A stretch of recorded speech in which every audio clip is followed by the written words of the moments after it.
in a time when conflict continues to rise. The UK's decision sends a clear message. Education must be protected. For millions of children living in war zones, a safe school is more than a building. It is our refuge, a path to recovery and the foundation of a peaceful future. The impact of the Safe School Declaration is already visible in several countries. In Afghanistan, authorities have reduced military checkpoints near school.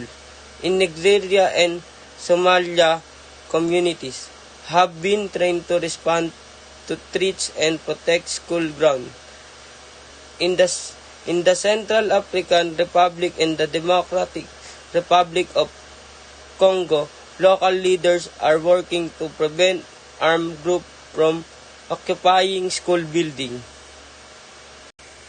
This change demonstrates how international guidelines can create real, measurable improvements for students living through conflict. Thank you for watching.